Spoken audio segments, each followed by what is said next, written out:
எனக்கு ரொம்ப நாளாக ஒரு ஆசைங்க. சென்னை மவுண்ட் ரோட டிராஃபிக்கை பிளாக் பண்ணி அங்கே சேர் போட்டு அங்கே டீ சாப்பிட்ணும் அப்படிங்கிறது. என்னடா ஆசை இது அப்படின்னு நீங்கள் கேட்டிங்கன்னா இந்த ஃப்ரேமை பார்த்துட்டு வாங்க.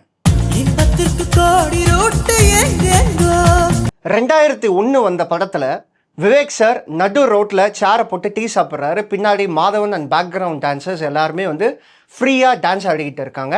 அந்த இடத்துல டிராஃபிக் கூட பிளாக் ஆகிருக்கிறது உங்களுக்கு தெரியும்.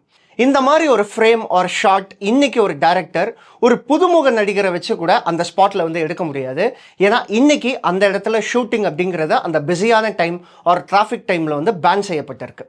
ஸோ இந்த வீடியோவில் நம்ம என்ன பார்க்க போகிறோம் அப்படின்னா, தமிழ் சினிமாவில் சிங்கார சென்னையாக காட்சிப்படுத்தப்பட்ட சென்னை இன்னைக்கு ஏன் முழுக்க முழுக்க செட்டாக மட்டுமே காட்சிப்படுத்தப்படுது. இன்னும் சொல்லப்போனால் இந்த டிரான்சிஷனுக்கு முக்கியமான காரணமே நம்ம தான். அது ஏன் அப்படிங்கிறத இந்த வீடியோவில் முழுசாக நம்ம தெரிஞ்சுக்க போகிறோம். அதே மாதிரி சினிமா அப்படிங்கிறது ஒரு டாக்குமெண்ட்ரி. அந்த சினிமாவில் ஒரு இடம் அப்படிங்கிறது அந்த காலகட்டத்தில் எப்படி இருந்தது, இந்த காலகட்டத்தில் எப்படி இருக்குது அப்படிங்கிற அந்த கம்பேரிஷன் அப்படிங்கிறத நம்ம நல்லாவே தெரிஞ்சுக்கலாம். அந்த மாதிரி தமிழ் சினிமாவில் இன்றைக்கி நம்ம பார்க்குற பல இடங்கள் அந்த காலகட்டத்தில் எப்படி இருக்குது அப்படிங்கிறதையும் நம்ம டைம் ட்ராவல் பண்ணி பார்க்க போகிறோம். நிறைய இன்ட்ரெஸ்டிங்கான லொக்கேஷன்ஸ், இந்த லொக்கேஷன்லாம் அந்த காலகட்டத்தில் ஷூட்டிங் பண்ணியிருக்காங்களா அப்படிங்கிறதையும் நம்ம தெரிஞ்சுக்க போகிறோம். Welcome to cinema Bogan. நான் உங்கள் தேவா.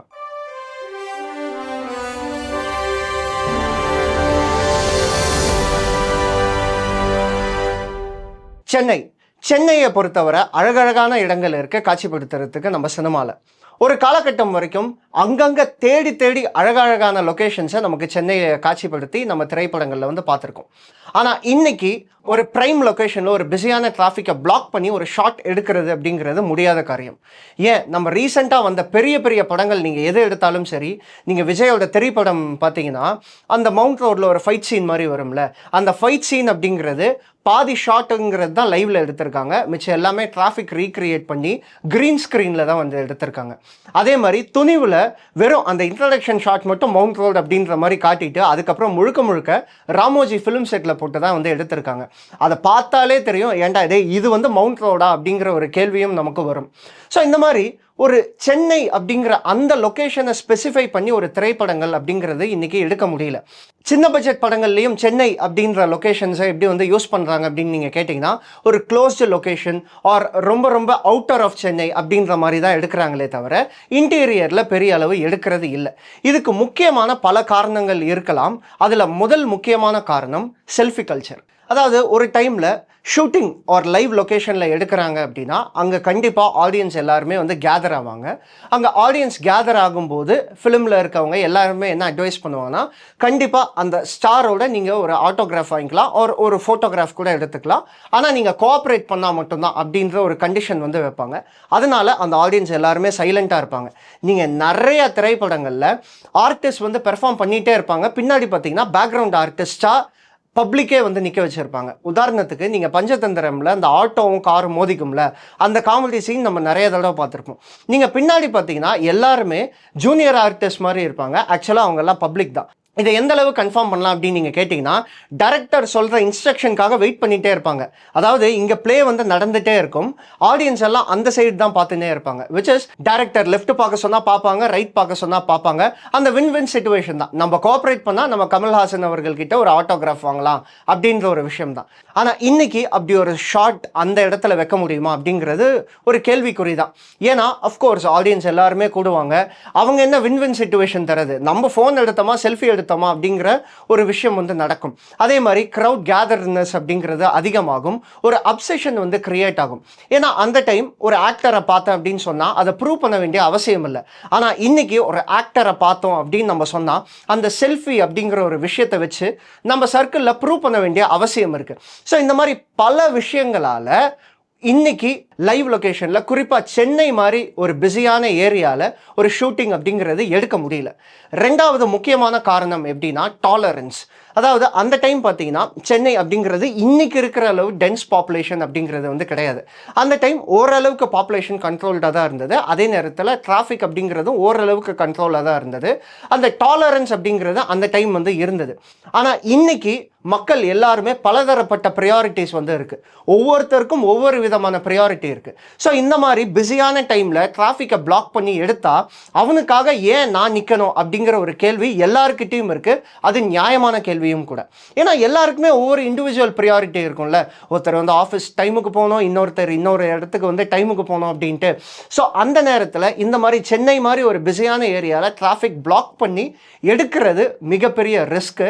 அப்படி எடுத்தாலும் பப்ளிக்கே கேள்வி கேட்பாங்க, எங்களை பிளாக் பண்ணி எடுக்கிற அளவு அதில் என்ன முக்கியமான விஷயம், எங்களுக்கு 1000 முக்கியமான விஷயங்கள் இருக்குது அப்படின்றத கேள்வி கேட்பாங்க. அதனாலையும் இங்கே பெர்மிஷன் அப்படிங்கிறது ரொம்ப ரொம்ப ரெஸ்ட்ரிக்ட் செய்யப்படுது. இன்னொரு முக்கியமான விஷயம் என்ன அப்படின்னு கேட்டிங்கன்னா, இன்றைக்கி எல்லாருமே கிரியேட்டர்ஸ் தான். நம்ம கையில் எல்லாருக்கிட்டையும் செல்ஃபோன் இருக்குது. அஃப்கோர்ஸ் நம்மளால் வீடியோ எடுக்க முடியும், அதை எடிட் செய்ய முடியும், நம்மளோட சோஷியல் மீடியாவில் அதை போஸ்ட் பண்ண முடியும். சென்னை மாதிரி ஒரு லைவ் லொக்கேஷன், ஒரு பிஸியான லொக்கேஷனில் ஷூட்டிங் எடுக்கும்போது யாராவது ஒருத்தர் அதை கேப்சர் பண்ணி ஒரு எக்ஸைட்மெண்ட்டில் தான், அஃப்கோர்ஸ் அதை லீக் பண்ணணும் அப்படிங்கிற ஒரு இன்டென்ஷன்லாம் இருக்காது. சில பேருக்கு அது இன்டென்ஷனாகவும் இருக்கும். பட் நிறைய பேருக்கு, மெஜாரிட்டி பேருக்கு அது என்ன ஒரு எக்ஸைட்மெண்ட், பாரு அங்கே ஷூட்டிங் நடக்குது அப்படின்ற மாதிரி அதை ரெக்கார்ட் பண்ணி அவங்களோட சோஷியல் மீடியா ஹேண்டிலில் வந்து அதை போடலாம். அதன் மூலமாக அவங்களுக்கு ஒரு சின்ன ஹை வந்து கிடைக்கும். ஆனால் இது பிரச்சனை எங்கன்னா ப்ரொடியூசருக்கு தான். ஏன்னா அவர் அவ்வளோ காசை இன்வெஸ்ட் பண்ணுறது எதுக்காகனா அந்த ஹைனஸ்க்கு தான். எந்த இடத்துலையும் ஆக்டரோட லுக் வந்து ரிவீல் ஆகக்கூடாது, அந்த ஃபைட் சீன் அப்படிங்கிறது பெரிய அளவு ரிவீல் ஆகக்கூடாது, ஆர் எந்த ஒரு சின்ன சின்ன ஷார்ட்டும் வந்து ரிவீல் ஆகக்கூடாது. எல்லாரும் தியேட்டரில் வந்து பார்க்கணும், அதை என்ஜாய் பண்ணணும் அப்படிங்கிற ஒரு விஷயம் தான். ஸோ இந்த மாதிரி நேரத்தில் அப்படி ஒரு சீக்வன்ஸை நம்ம இன்ஸ்டாகிராம் பேஜ்லேயோ ஒரு யூடியூப் பேஜ்லேயோ பார்க்கும்போது ப்ரொடியூசருக்கு ஒரு மிகப்பெரிய பதட்டமே வந்துடும். அதனால தான் சென்னை மாதிரி ஒரு பிஸியான லொக்கேஷன்ஸை ஷூட்டிங்க்கு இன்றைக்கி பெரும்பாலும் அவாய்ட் பண்ணுறாங்க. இதுவும் ஒரு முக்கியமான காரணம். இவ்வளோ சலசலப்புக்கு மத்தியிலையும் இவ்வளோ பஞ்சாயத்துக்கு மத்தியிலையும் சென்னையில் கண்டிப்பாக ஷூட்டிங் எடுத்தே ஆகணுமா அப்படின்னு நீங்கள் கேட்குறீங்கன்னா, எடுத்தால் நல்லா இருக்கும் அப்படிங்கிறத என்னோட ஒப்பீனியன். ஆண்ட்ரே பாசன் அப்படிங்கிற ஒரு ஃப்ரெஞ்ச் ஃபிலிம் கிரிட்டிக். இவர் யார் அப்படின்னு கேட்டிங்கன்னா, ஃப்ரெஞ்சில் என்னென்ன திரைப்படம் வந்தாலும் அதை கிழிச்சு தொங்க விடுவார். ஏன்னா ஃபிலிம் வந்து ரொம்ப ரெஸ்பான்சிபிளாக இருக்கணும் அப்படின்ற கருத்தை வந்து முன் வச்சுக்கிட்டே இருப்பார். அவர் சொன்ன ஒரு முக்கியமான கருத்து என்ன அப்படின்னு கேட்டிங்கன்னா, every film is a social documentary. ஒரு ஃபிலிமில், ஒரு சீனில், ஒரு லொக்கேஷன்ஸ், அங்கே இருக்க பீப்புள் எல்லாருமே கேப்சர் ஆக்கப்படுறாங்க அப்படின்னா வரலாறில் அது வந்து ஒரு ரெக்கார்டு. என்றைக்கோ ஒரு நாள் அந்த ஃபிலிம் பார்க்கும்போது, ஓ அந்த காலகட்டத்தில் இந்த இடம், இந்த மக்கள்லாம் இப்படி தான் இருந்தாங்களா அப்படிங்கிறத பொறுத்து தான் அந்த கருத்து வந்து வரும். இதை நான் முழுக்க முழுக்க வந்து ஏற்றுக்கிறேன். ஏன் அப்படின்னா, ஜெர்மன் வேர்ல்டு வார் 2க்கு அப்புறம் ஜெர்மன் ஃபிலிம் மேக்கர்ஸ் எல்லாருமே அந்த லொக்கேஷனில் தேடி தேடி வந்து ஃபிலிம் பண்ணாங்க. இன்றைக்கும் வேர்ல்டு வார் 2வோட இம்பேக்ட்ஸை ஜெர்மனியில் எப்படி இருந்தது அப்படிங்கிறத தெரிஞ்சுக்கிறதுக்காக அவங்க ஃபிலிம்ஸை தான் வந்து ரெஃபர் பண்ணுறாங்க. அன்னைக்கு காலகட்டங்களில் எடுக்கப்பட்ட திரைப்படங்களை பார்த்து அந்த டைம் இந்த இடங்கள்லாம் பெரிய அளவு பாதிப்பு ஆகியிருக்கு அப்படிங்கிறத அந்த ஃப்ரேமில் தெரிஞ்சுக்கிட்டு அதன் மூலமாக அவங்க ரிசர்ச்சை வந்து கண்டினியூ பண்ணுறாங்க. ஸோ ஒரு திரைப்படத்தோட இம்பேக்ட் அப்படிங்கிறது இந்த அளவு வந்து இருக்குது. ஏன் இப்போ நம்ம திரைப்படங்களே எடுத்துப்போமே, ஒரு காலகட்டம் வரைக்கும் சென்னையில் ஃப்ரீயாக ஈஸியாக வந்து ஷூட் பண்ணியிருப்பாங்க இல்லையா, அது எல்லாமே ஒரு சோஷியல் டாக்குமெண்ட்ரி. அது எல்லாமே போய் பார்த்தீங்கன்னா இன்றைக்கி இந்த இடம் இப்படி இருக்குது, பட் அந்த காலகட்டம் எப்படி இருந்தது அப்படிங்கிறதுக்கான ஒரு ரெஃபரன்ஸ் தான். இப்போ உதாரணத்துக்கு நான் அடிக்கடி ட்ராவல் பண்ணக்கூடிய இடம் அப்படின்றது கேட்டிங்கன்னா வந்து அந்த வேளச்சேரி பிரிட்ஜு. அந்த இடம் ஒரு 2006 ஒரு 2005 எப்படி இருந்திருக்கும் அப்படின்றத யோசிச்சேன்னா அதுக்கான பதில் எனக்கு எங்கே கிடைக்கும்னா, வேட்டையாடு விளையாடல கமலுக்கும் அந்த இன்னொரு வில்லனுக்கும் சேஸ் சீன் நடக்கும் இல்லையா, அந்த சேஸ் சீன் எங்கே நடக்கும் அப்படின்னு கேட்டிங்கன்னா வேளச்சேரி பிரிட்ஜில் தான் நடக்கும். அதுக்கப்புறம் கட் பண்ணி அது எங்கே டேர்ன் ஆகும் அப்படின்னு நீங்கள் கேட்டிங்கன்னா, அந்த கைவேலி சிக்னலில் லெஃப்ட் எடுப்போம்ல ஆலந்தூருக்கு, அந்த ரோட்டில் வந்து அது கனெக்ட் ஆகும். டக்குன்னு அந்த ரயில்வே அண்டர் கன்ஸ்ட்ரக்ஷனில் வந்து ஏறிடுவாங்க. அதுக்கப்புறம் ஃபைட் சீன் வந்து நடக்கும். நீங்கள் அந்த ஷாட்டில் பார்த்தீங்கன்னா இன்றைக்கி இருக்கிற மாதிரி வேளச்சேரி பிரிட்ஜை சுற்றி மால்ஸோ அல்லது வந்து கடைகளோ பிஸியான க்ரௌடோ எதுவுமே வந்து இருக்காது, எம்டியாக இருக்கும். பார்க்குறதுக்கு அவ்வளோ ஆச்சரியமாக இருந்தது. இதே மாதிரி இன்னொரு இடம் எனக்கு ரொம்ப சர்ப்ரைஸ் ஆனது என்ன அப்படின்னு நீங்கள் கேட்டிங்கன்னா, ஓஎம்ஆரில் அந்த டைடல் பார்க்கு திருவான்மியூர் கனெக்ட் ஆகும்ல அந்த பைபாஸ், அந்த பைபாஸ் அப்படிங்கிறது இன்றைக்கி அந்த இடத்துல நிற்க கூட முடியாது, அவ்வளோ டிராஃபிக்காக வந்து இருக்கும். ஆனால் சந்தோஷ் சுப்ரமணியமில் அதே ஸ்பாட்டில் அந்த பைபாஸ் அந்த ரோடு கார்னரில் பார்த்தீங்கன்னா ஒரு கஃபே செட்டு போட்டு வந்து எடுத்திருக்காங்க. அந்த இடத்துல கஃபேலாம் வைக்க முடியாது, அது வந்து ஒரு பார்க் மாதிரி இருக்கும். அந்த இடத்துல ஒரு பெர்மிஷன் வாங்கி கஃபே போட்டு செட்டு போட்டு எடுத்திருக்காங்க. பார்க்குறதுக்கு அவ்வளோ அழகாக வந்து இருந்தது. அதே மாதிரி நம்ம தமிழ் சினிமாவை மவுண்ட் ரோட அடித்து துவைச்சு பல திரைப்படங்கள் வந்து இருக்குது. நீங்கள் எந்தெந்த திரைப்படங்கள் டான்ஸு சாங் அப்படின்னு பார்த்தீங்கன்னாலும் மவுண்ட் ரோட ஒரு மிகப்பெரிய எக்ஸ்க்ளூசிவான ஏரியாவை வந்து காட்சிப்படுத்துவாங்க. நீங்கள் சங்கர் சாரோட ஊர்வசி சாங் ஆகட்டும், அதே மாதிரி வீடியோ இன்ட்ரோவில் சொன்ன மாதிரி மின்னலையில் அந்த ஓ மாமா சாங் ஆகட்டும், இந்த மாதிரி பல திரைப்படங்கள் பல பாடல்களில் அந்த மவுண்ட் ரோட் அப்படிங்கிறத அவ்வளோ அழகாக வந்து காட்சிப்படுத்தியிருப்பாங்க. அதே மாதிரி நம்ம தமிழ் சினிமா அடித்து துவைச்ச இன்னொரு லொக்கேஷன் என்ன அப்படின்னு கேட்டிங்கன்னா பின்னி மில்ஸ். இன்னைக்கு பின்னி மில்ஸில் கேமரா வைக்கிறாங்க அப்படின்னு கேள்விப்பட்டாலே ஆடியன்ஸே வந்து சொல்கிறாங்க எப்பா விடுங்கப்பா அப்படின்ட்டு. நீ எங்கடா இருக்க? அதான் கிளைமேக்ஸ் வந்துருச்சுல்ல, பின்னி மில்ல தான் இருக்கவா. ஏர்போர்ட் பின்னியா பெரம்பூர் பின்னியா? ஏய் அதெல்லாம் மேனேஜர் கேட்டு வாடா. இன்னும் நிறைய ப்ரைம் லொக்கேஷன்ஸ் அப்படிங்கிறது இருக்குது. இதெல்லாம் டக்குன்னு என் மைண்டில் வருது. அதே மாதிரி சமீபத்தில் அந்த லைவ் லொக்கேஷனை ரொம்ப அழகாக காட்சிப்படுத்தி என் மனசில் நிற்கிற அளவு காட்சிப்படுத்தின ஒரு திரைப்படம் என்ன அப்படின்னு நீங்கள் கேட்டிங்கன்னா இரும்பு திரை.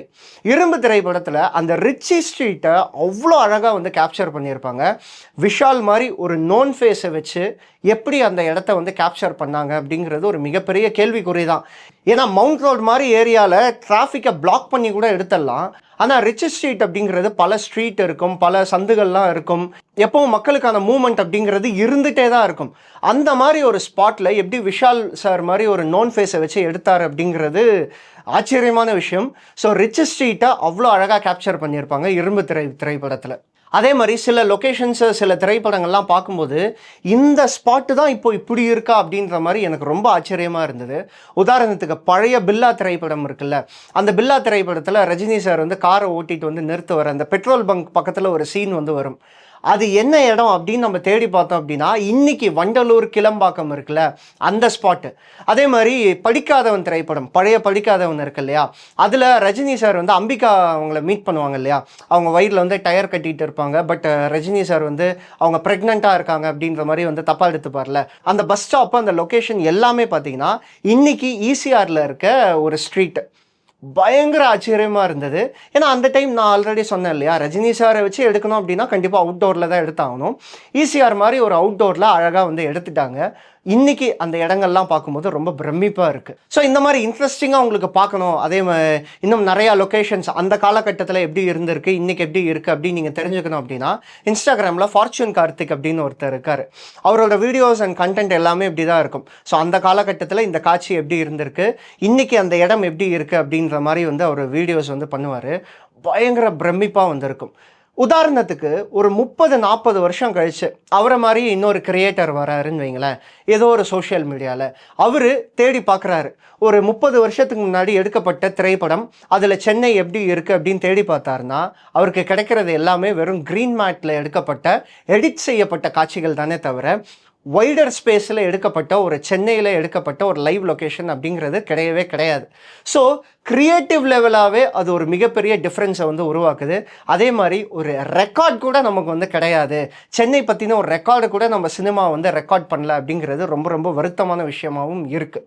ஸோ இதுக்கு பெர்ஸ்பெக்டிவ் தான் என்ன, ஒரு சொல்யூஷன் தான் என்ன அப்படின்னு நீங்கள் கேட்டிங்கன்னா பொதுவாக எல்லா வீடியோலையும் என்னோடய பெர்ஸ்பெக்டிவ் அண்ட் சொல்யூஷன் அப்படிங்கிறத வந்து நான் சொல்லுவேன். பட் இந்த வீடியோவில் அப்படி ஒரு சொல்யூஷன் ஒரு பெர்ஸ்பெக்டிவ் என்னால் யோசிச்சு கூட பார்க்க முடியல. ஏன்னா எல்லாருக்குமே ஒவ்வொரு நியாயங்கள் அப்படிங்கிறது இருக்குது, எல்லாருக்கும் கரெக்டான நியாயங்களாக இருக்குது. இப்போ உதாரணத்துக்கு ஒரு டிராஃபிக்கை பிளாக் பண்ணி ஒரு சீன் எடுக்கணும் அப்படின்னா அங்கே இருக்கிற மக்கள் எல்லாருக்குமே ஒரு ஃப்ரஸ்ட்ரேஷன் அப்படிங்கிறது உருவாகும். அந்த ஃப்ரஸ்ட்ரேஷன் நியாயமான ஃப்ரஸ்ட்ரேஷனும் கூட. அதே நேரத்தில் நம்ம கிரியேட்டர்ஸையும் ப்ளேம் பண்ண முடியாது. ஏன் உங்களால் சென்னையில் ஒரு லொக்கேஷனை பிளான் பண்ணி எடுக்கக்கூட முடியாதா அப்படின்ற மாதிரி கிரியேட்டர்ஸையும் நம்ம ப்ளேம் பண்ணவே முடியாது. ஆனால் இன்றைக்கும் சென்னையை வந்து சில டேரக்டர்ஸு சூப்பராக பிளான் பண்ணி வந்து யூஸ் பண்ணுறாங்க. உதாரணத்துக்கு மிட் நைட் ஷூட்ஸ் வந்து யூஸ் பண்ணிக்கிறாங்க. அதே மாதிரி பார்த்தீங்கன்னா ஏர்லி மார்னிங் ஷூட்ஸ் வந்து யூஸ் பண்ணிக்கிறாங்க. ஸோ இந்த மாதிரி அங்கங்கே சின்ன சின்ன யூசேஜ் வந்து சென்னை லொக்கேஷன்ஸை யூஸ் பண்ணிட்டு தான் வந்து இருக்காங்க. ஸோ இப்போ சமீபத்தில் அந்த மாதிரி ஒரு நான் ஸ்டாரை வச்சு ஒரு பப்ளிக்கில் ஒரு பிஸியான டைமில் ஷூட்டிங் எடுத்தாங்க அப்படின்னு நீங்கள் கேட்டிங்கன்னா எனக்கு தெரிஞ்சு மதராசி திரைப்படம் சிவகார்த்திகேயன் ஒரு அந்த பிரிட்ஜு சீன் ஒன்று வரும்ல, அந்த சீன் தான் வந்து ரொம்ப ரீசெண்டாக வந்து எடுத்த சீனாக வந்து நான் பார்க்குறேன்.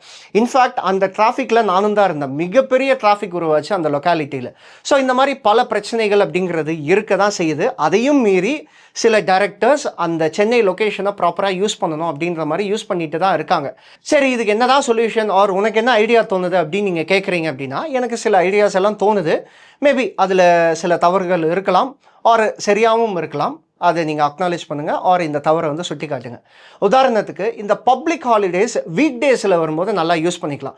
உதாரணத்துக்கு பப்ளிக் ஹாலிடே வீக் டேயில் வந்தால், ஒரு வெனஸ்டே தேர்ஸ்டே வந்தால் பெரிய அளவு யாரும் வெளியில் வரணும்னு நினைக்க மாட்டாங்க. ஏன்னா அடுத்த நாள் வந்து ஆஃபீஸ் போகணும்.